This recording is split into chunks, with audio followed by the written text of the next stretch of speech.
The men were on the military test place didn't like at first that a girl were flying there, because it was a man's job at this time. But when they saw that I silently in one corner where I thought nobody would see me made, every day from very great height, my vertical dives with bombers and Stukas and so on, to test air brakes from all different military types. On landing her Stuka at Rechlin after one such test flight, she was told by Karl Franke, the chief test pilot, that he was going to Bremen to test fly Germany's first helicopter, designed by Professor Fokker. And he asked me if I would like to bring him there with my most beloved bomber. This was the Dornier Dose 17. When we arrived at Bremen, Professor Fokker received us and was very astonished. I was at this time already with 24 years a flight captain. He said, "Oh, it's wonderful that Hanna Reitsch also comes to test fly the helicopter." And you see, the helicopter, this first helicopter, seemed in the whole world to be a miracle.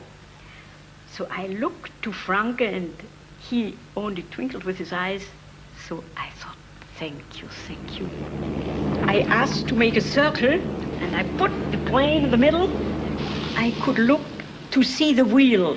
Now, when giving gasoline, I saw when the stick wasn't just in the middle, the wheel went forward. And when I went the stick a little bit backwards, the wheel went backwards. So when I found now the wheel is standing, I gave gasoline. With the gasoline, it went up. I went down again. Within 3 minutes, I had it.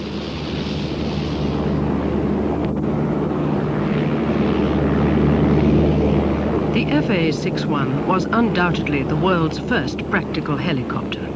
But at that time, there remained the problem of how to present this achievement to a skeptical world. You see, when the newspapers in the whole world wrote about this first miraculous helicopter, we had already so many enemies that they didn't believe it. And if Germany would have invited them, they wouldn't have come. So very clever, General Udet thought, we will, without inviting them, have them all. The occasion was the Berlin International Motor Show, an annual display of German technological skill, which naturally attracted the world's press. And this time, 1938, he thought, we will show the helicopter. And Hanna had to demonstrate this. After this brief rehearsal, Hanna Reitsch, for the 2-week duration of the show, nightly performed the hazardous flight inside the Deutschlandshalle, where the smallest fault or error of judgment could have ended in disaster. With the primitive controls then available, such an accident could well have occurred. But all went well, and it was so clever of General Udet, because due to this, it remained an historical fact that Professor Fokker's helicopter was really the very first in the history of mankind, yes? But the history of mankind was about to record the outbreak of the Second World War.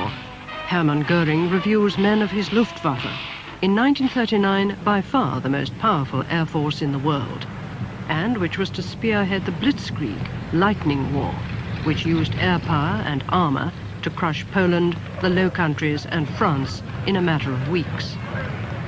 In achieving this, many new military concepts were employed: parachute and airborne troops, and perhaps the most innovative of all, the brilliant first use of glider-borne assault troops to capture a vital Belgian fort in 1940. Following the success of the small 10-man glider, a larger machine was produced and test-flown by Hanna Reitsch. This glider, the Gotha 242, could carry 21 fully armed men or be used on supply missions. It was, by Allied standards, a large glider, but it was soon to be dwarfed. Willy Messerschmitt, the head of the company bearing his name, had been ordered to design and produce a glider capable of carrying a tank or no fewer than 200 fully armed men. 200 of these enormous gliders were to be immediately constructed for Operation Sea Lion, the 1940 invasion of Britain. The gliders, the largest ever built, were only slightly smaller than a present-day jumbo jet. They were given the appropriate name Gigant, giant. Incredibly, the prototype was ready just 14 weeks after the design was finalized. The test pilots, among them Hanna Reitsch, flew the aircraft from this single narrow cockpit 60 feet above the runway. A Junkers 90, one of the few four-engined aircraft the Germans possessed, towed the prototype Gigant on its first test flight at Lifeline. Halfway down the mile-long runway, hydrogen peroxide rockets were ignited to assist the hard-pressed Ju-90.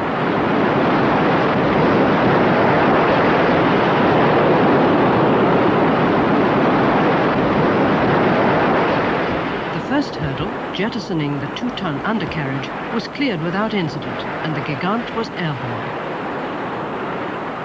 But Hanna Reitsch, after test flying the prototype, was far from impressed. It was so primitively built that it was so difficult to fly. You needed so much strength. And you see, this, what is too hard for me in a 5 minutes flight, that is too hard for a strong man in a 1 hour flight. So I tried with this argument to convince Udit to stop it.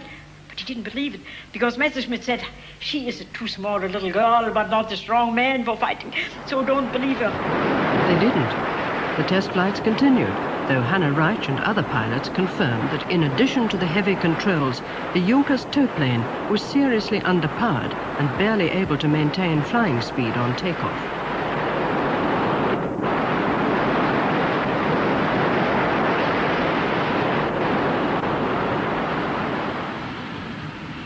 Once airborne, the Gigant, despite its size, flew surprisingly well, though the controls, even for a strong man, were almost immovable. Hanna Reitsch found that she could fly the aircraft only by using the trim wheels, which must have made her landing approach critical. But she managed without obvious difficulty to land the huge glider, gently easing it down onto its unsprung skids.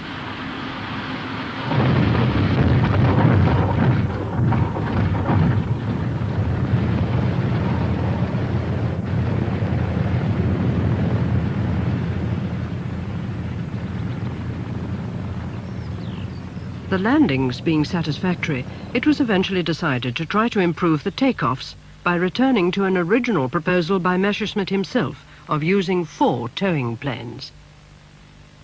In the event, only 3 were to be used, twin-engined Messerschmitt 110s, totaling 8,850 horsepower. Long steel tow cables were attached to the glider, and the Troika Schlepp, as it was called, began its first test flight.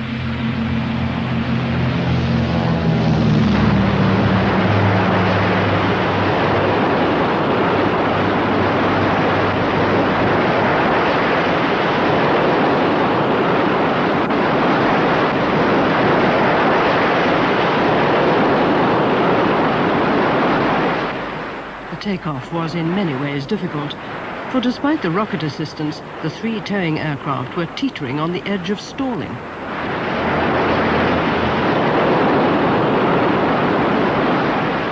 The whole operation called for extremely skilled, coordinated flying on the part of all the pilots concerned.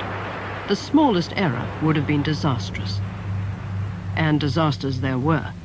On one test flight, the glider's rockets fired on only one wing, dragging the Troika together.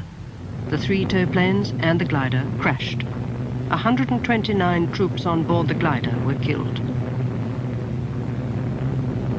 Hanna Reitsch, on her second test flight, had trouble with the Troika Schlepp. The left bomber, even when still being on the ground or just above the ground, went out. He had to release the cable, and 2 couldn't tow it alone. We had 6 rockets on the wing, which when they once were blowing, you could not stop them. So when you lost one towing bomber, also the right bomber was lost. I was hanging on one bomber that was like a little fly compared with my giant. And all 6 rockets were burning. I knew I couldn't stop it. I could get 150 feet height. Then the rockets were finished after 3 minutes or 4. And I knew the single toe bomber had to release me, otherwise he would. So I could just, when he released me, and I could release all 3 ropes, and so before the ground, I touched the ground. It was like this, but we had the good luck that it was only good luck, touched the ground when the ground makes such a wave. So one had broken his knees, another had a nerve shock, but you see, I was well, and only deeply thankful that nobody was killed. And I finished because I was so much against it, because it was too big. As gliders, the Gigants were not a practical proposition, so they were fitted with 6 engines and a multi-wheel undercarriage to become the largest service transports in existence, and one of them was tested by Hanna Reitsch. Oh, this was very simple to fly, you see. The engine did it. A view not generally held by Luftwaffe pilots. These sticking plaster bombers, as the German soldiers disparagingly called them, proved easy prey for Allied fighters, and many were shot down. Powered gliders were not new. As early as 1932, the German scientist Opel fixed solid fuel rockets to this small glider to achieve tentative rocket-powered flight. By 1941, the idea had been developed into the Messerschmitt 163. This diminutive delta-winged fighter was designed by Dr. Lippisch and powered by an incredibly efficient liquid-fueled rocket. The prototype, flown by Heini Dittmar, took off from Karlshagen at Peenemünde in 1941.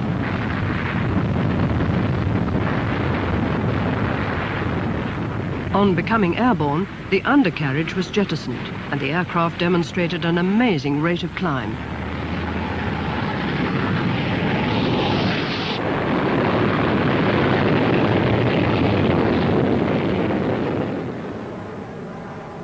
Later, Dittmar was towed to altitude to conserve fuel, when he achieved 623 miles per hour, easily breaking the existing world speed record, though naturally this was not claimed due to wartime security.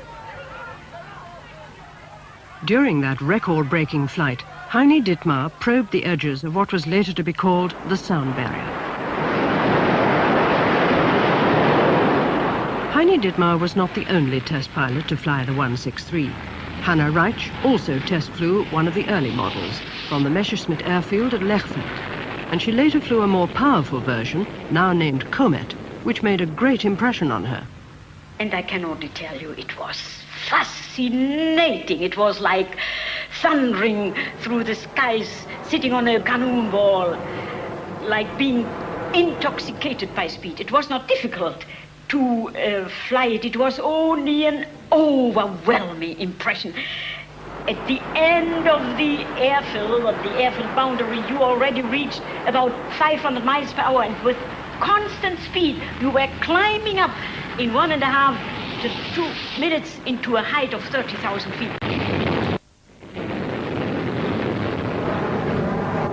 Exhilarating though it undoubtedly was, after 6 minutes the Comet's rocket fuel was exhausted, and the world's fastest fighter became the world's fastest glider, which called for extremely accurate flying. Fuel used by the Comet consisted of C-Stoff and T-Stoff. They were basically methanol alcohol and hydrogen peroxide, which are highly incompatible. A few drops of one on the other produced a violent reaction.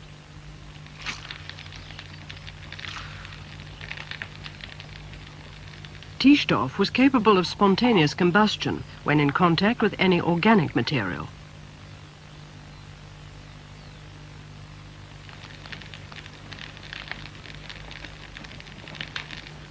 Which of course included the pilot. In view of the nature of the fuel, Hanna Reitsch, like all Comet pilots, had special protective clothing. But despite this protection, some pilots were dissolved alive by the murderous fuel. Hanna Reitsch well remembers the dangers of test flying the Messerschmitt comets. I experienced 2 comrades blowing to pieces when their plane exploded. On one of Hanna Reitsch's test flights, as she was towed into the air, the undercarriage refused to jettison. I couldn't get rid of it. At the same time, this often happens when you have an accident, that many things at the same time go out of work. So all electrical operating instruments were kaput.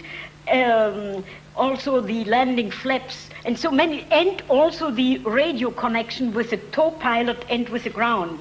So it was difficult to let the tow pilot know that I wanted to come into a great height. So for 10 minutes he circled in a height of about 900 feet.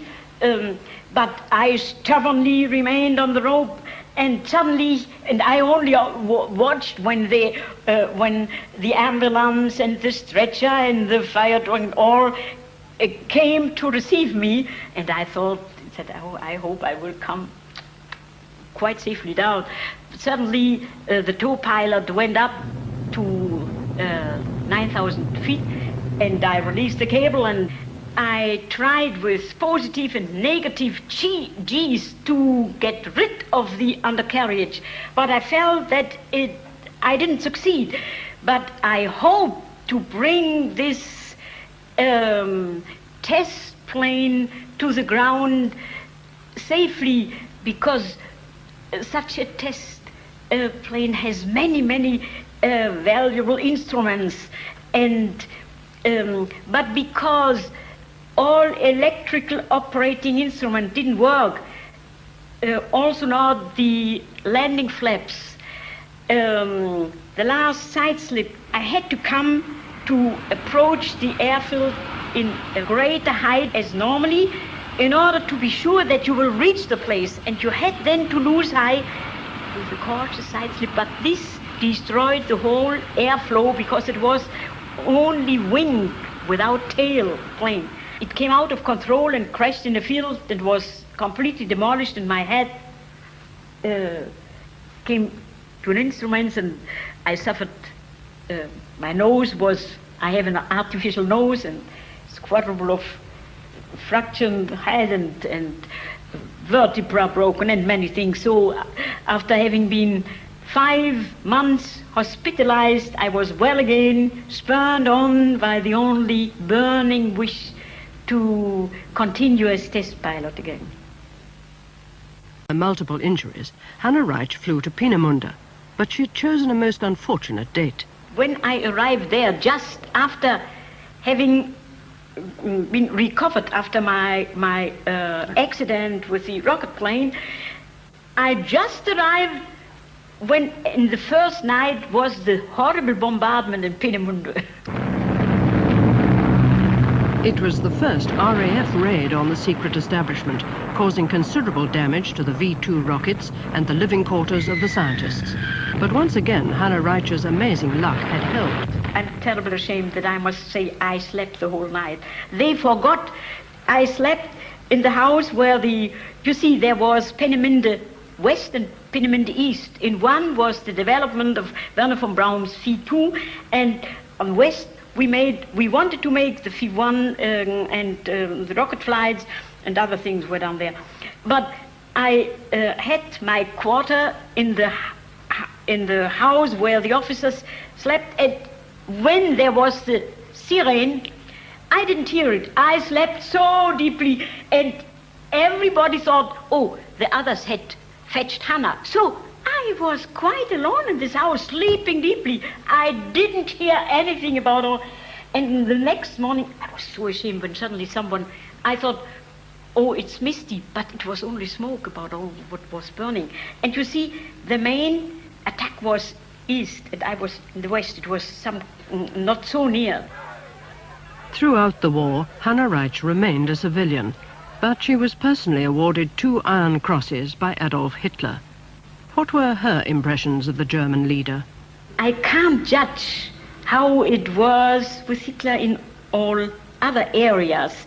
I only can judge that in what he was interested about my doing in test flights, I was deeply astonished about his questions and his interest.